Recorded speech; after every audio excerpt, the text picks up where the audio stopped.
What's up guys, got a really cool video for you for the glitch and bypass lovers on this channel. As you guys know, I've been posting those forever. There's a new one in iOS 11 that actually brings a lot of functionality to your device through one of Apple's most secure features of iOS in general, Activation Lock or iCloud. This bypass for iPhone and iPad will actually allow you to do quite a bit, and it's just really fun to see these glitches at work because how they're found is just insane. So I want to give a big special shout out to Apple Tech 752 for discovering this, but let me go ahead and show you the iCloud bypass found in iOS 11. And I'm going to go ahead and start with the iPad one because that one's probably a little bit cooler.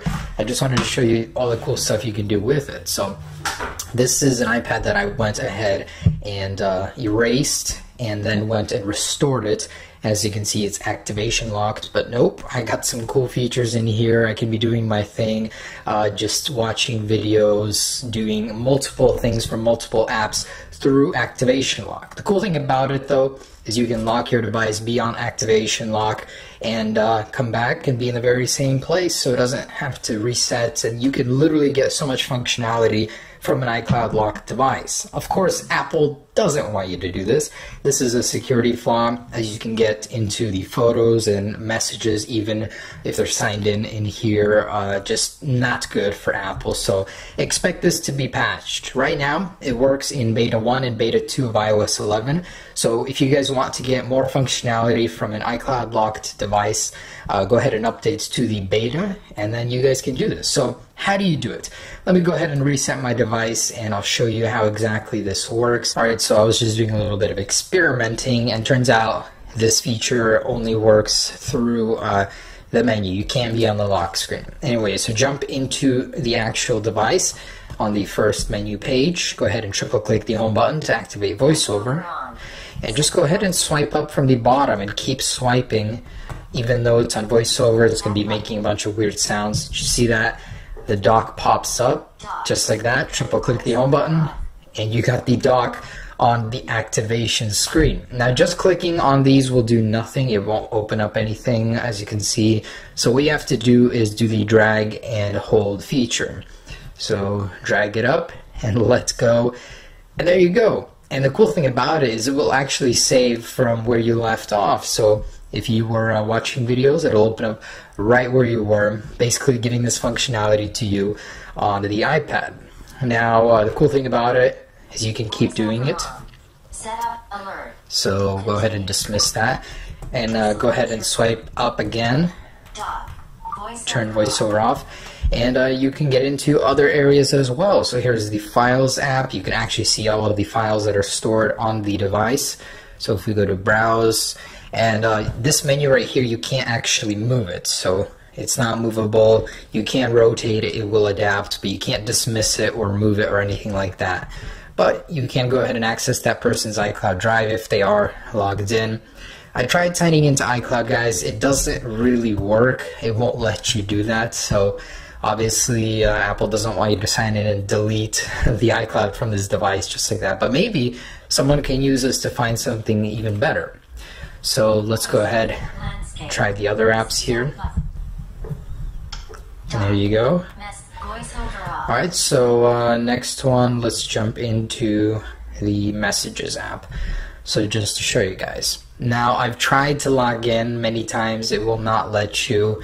Sometimes you'll see the old user's email in here even. You might get lucky and get their email, but there it is. Most functionality here is from Safari. So I actually wanted to show you something even further I personally discovered here. If you actually go to the share settings in Safari and then do request, or no, add to home screen here, you'll see your home screen pop up for just a second. And as you can see, it just goes right back, but you get a brief access to the home screen, which is kind of cool. So that's the iPad one. Pretty neat. I love the fact that it will save when you turn your device off, and you can use picture-in-picture for video and stuff. Really cool.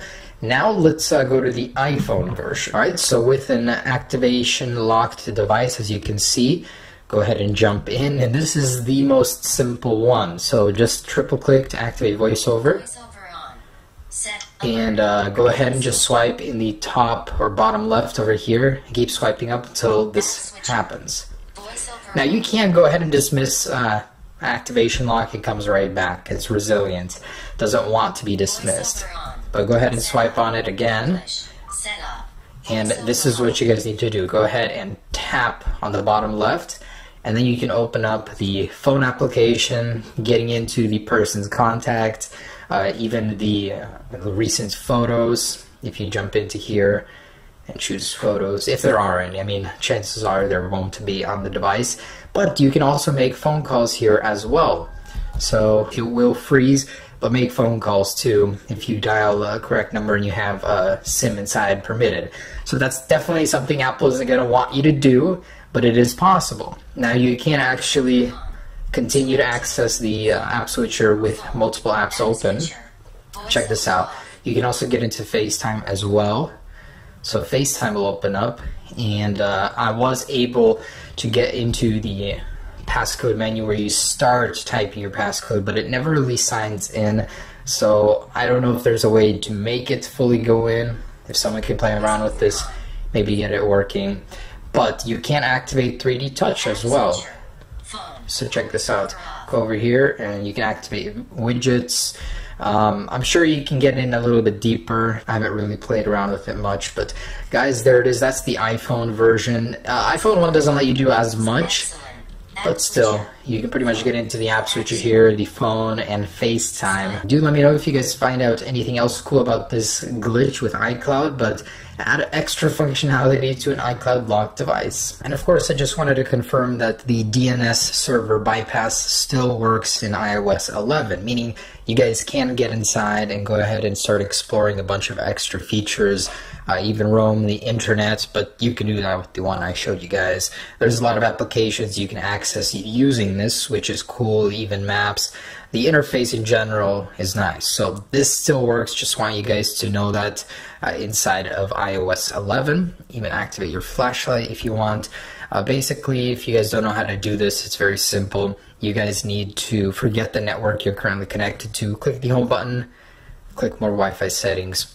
Forget the network if you're already connected. If you're not, go ahead and go to the DNS server and go ahead and add the DNS server that's closest to you. If you're in USA, use the USA one. If your country is not listed, use the closest one to your country, and go ahead and type those in.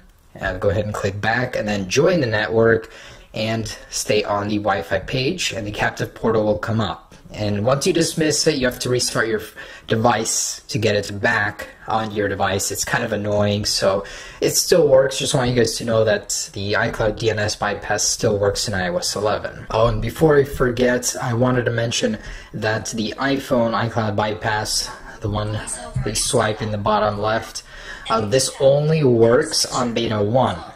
So if you're on beta 2, you need to downgrade to beta 1. But that one on the iPad works with beta 2, so you don't need to do any downgrading to activate that. Just letting you guys know, Apple patched it in beta 2, but still working in beta 1, you can get there by downgrading.